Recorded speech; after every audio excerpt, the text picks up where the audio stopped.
Welcome to the art box. Welcome to our art box. I want to show you guys how to make this. Aren't these pretty? This pendant is made from a, believe it or not, a soda box. The earrings up here are made from the soda box too. Aren't they pretty? And it's really a simple project. I saw the idea on Lindsay, the frugal crafter, on her channel, but I have to do it a little bit different, and I don't know why, but I found I liked her idea. I made this. I'll show you guys these two. But basically what it is here is the soda box. See, soda box? That's the inside of the soda box. It's the inside, it's the outside. And basically you take a glue gun, you cut out your shape that you want. You cut out the shape, you want to take a glue gun and you swizzle or drizzle hot glue on these things. Now I went one step above that before I did that.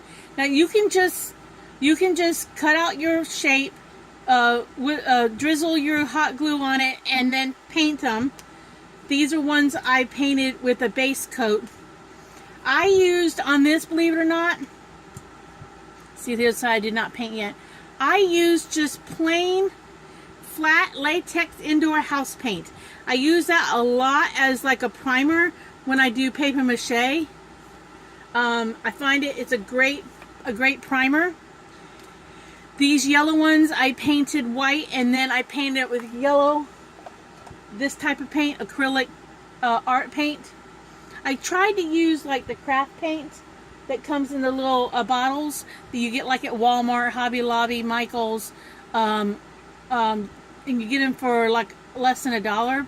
But I found that it was real see-through, and I don't know if partly because before I put my hot glue on my discs of cardboard, I actually put them in a wood hardener, PC petrifier, to make them almost waterproof. They kind of made them feel kind of leathery by the time I painted them with PC about 3 times. I tried dipping them and they just like bent all out of shape. So then I brushed it on. But what I'm doing now, once I get a desired color on it, I'm using this metallic luster. You get it, it's by Deco Art. You get it like where they have like the gold leafing and stuff. I think I got it at Hobby Lobby, and I think it was near the gold leafing section where you can put like gold leaf on stuff. I got all the different colors. I'm going to basically take this, and it's kind of like, I don't know, it's kind of like a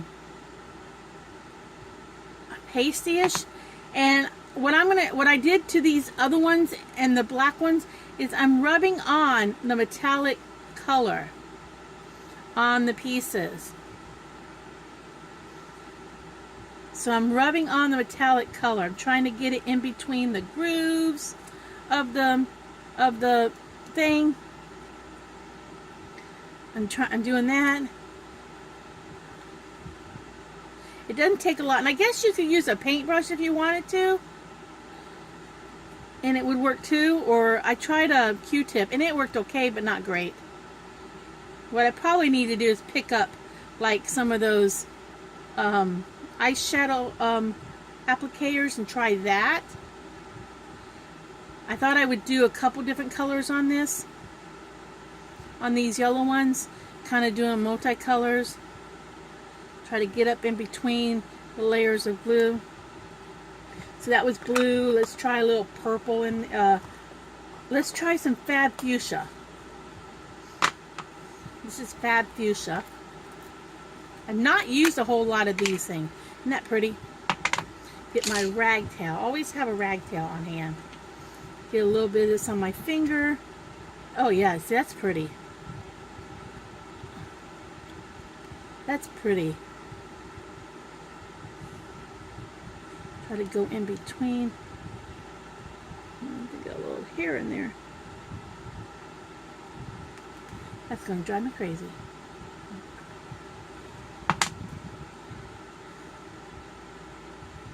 Trying to get in between. So this is where a brush might be nice to get up in between. Now I already poked my holes in these. I wanted, like I said, to put them, make them waterproofish, and that's why I went with using the PC petrifier. I use that on my beads.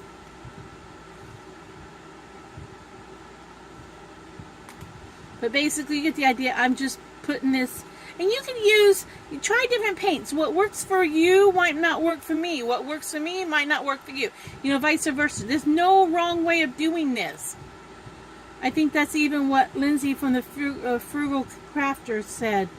There's no wrong way. After I did that, I glazed mine. I actually took, I'll never get that screwed on.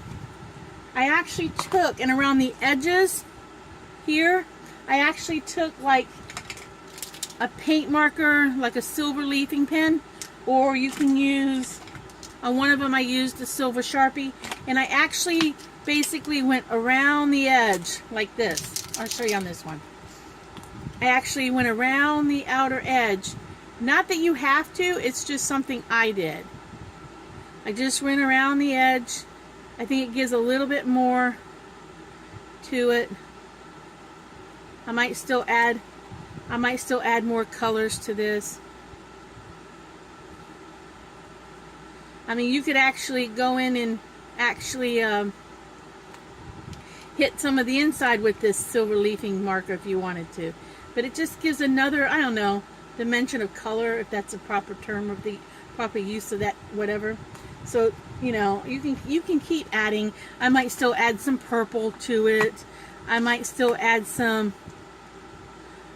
brilliant turquoise to it. Probably won't put much silver or anything on that. Now, the way I glazed mine was I strung them up. Here's a red one I did. Let me move some of this out so you guys see the other ones. Let me just move this out of the way. Set that aside for the moment.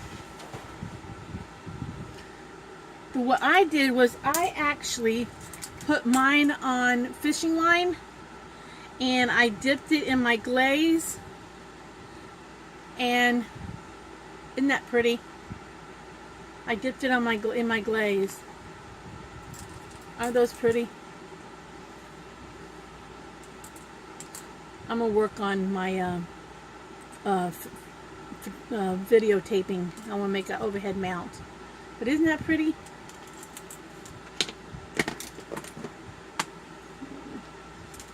Got a set of earrings. And then I did a blue set. So it doesn't matter what shape you use. You can use any shape. But aren't they pretty? No, mine took me a while to do it. Lindsay from the Frugal Crafter, hers were quicker. But I want to sell this, and it's me. It's just me. I want them to be durable, and I like all my stuff to be waterproof, and it's flexible. I mean, I was hoping to get it hard, but it's flexible. It kind of feels like leather. Here's some more examples of what I did. I'll turn you guys down so you can see. Here's more examples of what I did. These crosses, they feel like leather. I think they're gorgeous. These crosses, I think they're downright gorgeous. Isn't that pretty?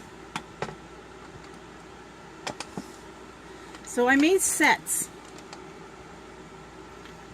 So I made, you know, if I made this shape, I made a set of earrings to go with it. But again, I really, really, really think this is pretty. And they're flexible, they're lightweight, they feel like leather. So, I mean, put this one on a black chain. I can imagine this on a chain. Kind of looks to me like aged copper. So I don't know what I'm going to sell it for yet, how much. That's pricing has been one of my troubles.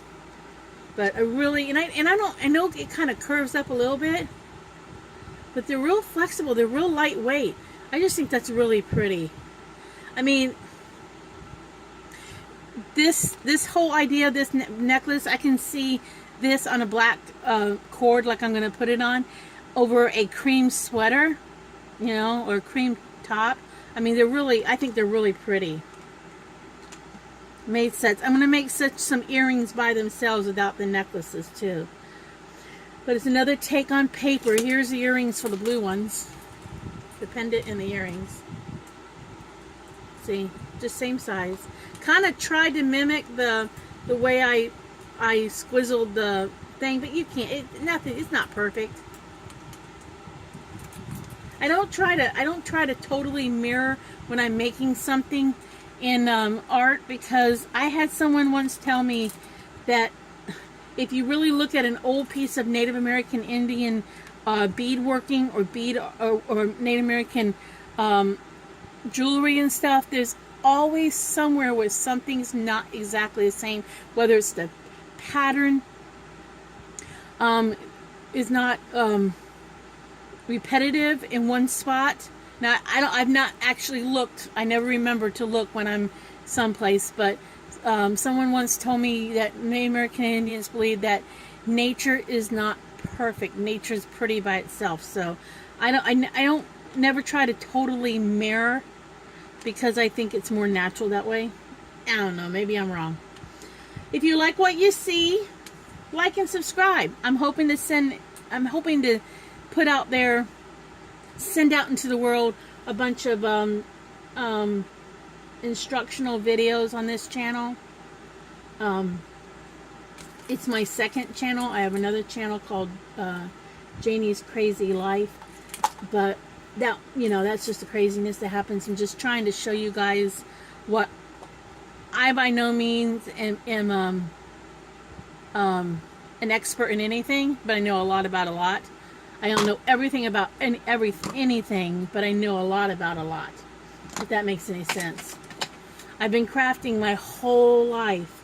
My mom was an art teacher, so I always try something. Whether I figure it out or not, I at least try to figure it out, do it, and then decide from there if I want to continue to do it. But this was something I thought that was really interesting. Another way to use paper, because paper is my medium. And I like to use the food packaging boxes. So I hope you guys like this, as I started to say. Like, subscribe, tell your friends, share it. And I'll be bringing more. Myself, my mother, or my daughter will be bringing more videos of what we do in the art box. So we'll say bye from our art box. See you next time in the next video. See y'all. Bye.